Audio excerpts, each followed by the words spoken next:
السلام علیکم ورحمۃ اللہ وبرکاتہ۔ محترم ناظرین، اللہ رب العزت نے ہمیں دین اسلام عطا فرمایا ہے اور نبیوں میں سب سے اعلیٰ نبی کو ہمارا نبی بنایا ہے۔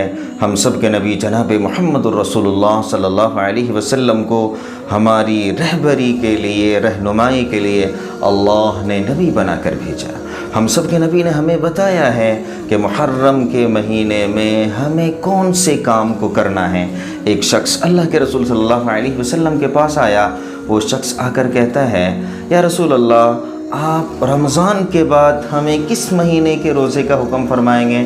آپ صلی اللہ علیہ وسلم نے فرمایا کہ اگر تمہیں رمضان کے بعد کسی مہینے کا روزہ رکھنا ہے تو وہ محرم کے مہینے کا روزہ رکھو، کیونکہ محرم کے مہینے میں ایک قوم کی توبہ قبول ہوئی ہے اور آئندہ بھی اللہ رب العزت ایک قوم کی توبہ قبول فرمائیں گے۔ اب محرم میں ہمیں کب روزہ رکھنا ہے؟ ام المؤمنین حضرت حفصہ رضی اللہ تعالی عنہ، جو رسول اللہ صلی اللہ علیہ وسلم کی اہلیہ ہیں، حضرت عمر رضی اللہ تعالی عنہ کی بیٹی ہیں، وہ فرماتی ہیں کہ آقا صلی اللہ علیہ وسلم نے 4 چیزوں کو کبھی ترک نہیں فرمائی۔ ایک عاشوراء کا روزہ، دوسرا 10 ذی الحجہ یعنی بقرعید سے پہلے جو 9 دن ہوتے ہیں اس روزے کو آپ صلی اللہ علیہ وسلم نے کبھی نہیں چھوڑا۔ تیسرا، آپ صلی اللہ علیہ وسلم ہر مہینے میں 3 دن کے روزے رکھا کرتے تھے۔ چوتھا، آپ صلی اللہ علیہ وسلم نے فجر سے پہلے فجر کی 2 رکعت سنت کو کبھی بھی نہیں چھوڑا۔ اب ناظرین، ایک چیز آپ کے ذہن میں بات آ رہی ہوگی کہ عاشوراء کہتے کسے ہیں؟ میں آپ حضرات کو بتاتا چلوں کہ 10ویں محرم کو عاشوراء کہا جاتا ہے۔ اب ہمیں روزہ کب رکھنا ہے؟ میں نے آپ کو بتا دیا۔ حضرت ام حفصہ رضی اللہ تعالی عنہا کی روایت سے آپ کو پتہ چل گیا کہ عاشوراء کے دن ہمیں روزہ رکھنا ہے۔ عاشوراء کے دن روزہ رکھنے کی کیا فضیلت ہے؟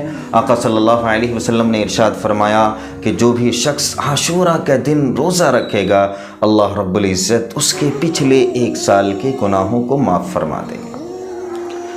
اللہ کے رسول صلی اللہ علیہ وسلم نے عاشوراء کے دن روزہ رکھنے کا حکم فرمایا، آپ نے بھی روزہ رکھا۔ صحابہ نے کہا کہ یا رسول اللہ، یہ عاشوراء کے دن کی تعظیم تو دوسرے مذاہب کے لوگ، دوسری قوم کے لوگ بھی اس دن کی تعظیم کرتے ہیں۔ اللہ کے رسول صلی اللہ علیہ وسلم نے فرمایا، اگر میں اگلے سال زندہ رہوں گا تو 9 محرم کو بھی روزہ رکھوں گا۔ ناظرین، یہاں پہ ہمیں یہ سمجھ لینا چاہیے کہ آقا صلی اللہ علیہ وسلم نے فرمایا کہ اگر میں اگلے سال زندہ رہوں گا تو 9 محرم کو بھی روزہ رکھوں گا۔ تو رسول اللہ صلی اللہ علیہ وسلم کے اس فرمان پر صحابہ نے عمل کیا۔ اگلے سال تو آقا صلی اللہ علیہ وسلم ہم سے پردہ فرما چکے تھے، تو صحابہ نے 9 کو بھی روزہ رکھا اور عاشوراء کا دن یعنی 10ویں محرم کو بھی روزہ رکھا۔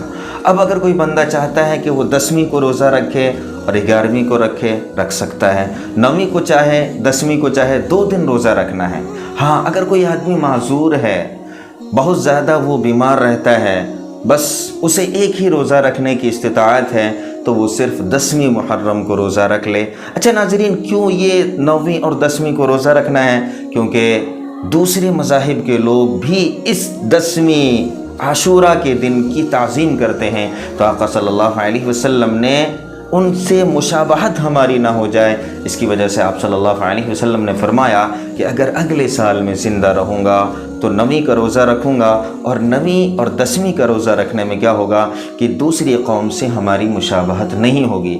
تو پہلا کام ناظرین، محرم کے مہینے میں آقا صلی اللہ علیہ وسلم نے ہمیں جو بتایا وہ محرم کے دن یعنی عاشوراء 9ویں یا 11ویں کو ہمیں روزہ رکھنا ہے۔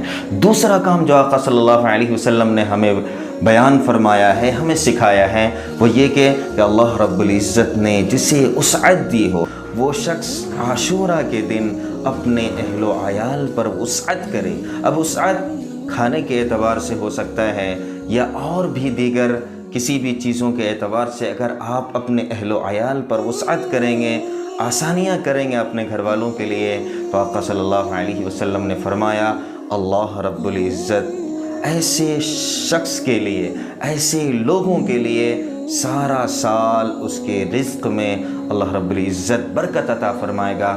ناظرین، تو یاد رہیں، محرم میں ہماری شریعت جو بتاتی ہے وہ صرف یہی 2 کام ہیں۔ پہلا کام روزہ رکھنا، دوسرا کام اپنے اہل و عیال پر وسعت کرنا۔ اس کے علاوہ جتنے بھی کام ہیں وہ سارے کے سارے کام بیکار ہے، رسم ہے، لغویات ہے۔ اللہ ہم تمام کو عمل کی توفیق عطا فرمائے۔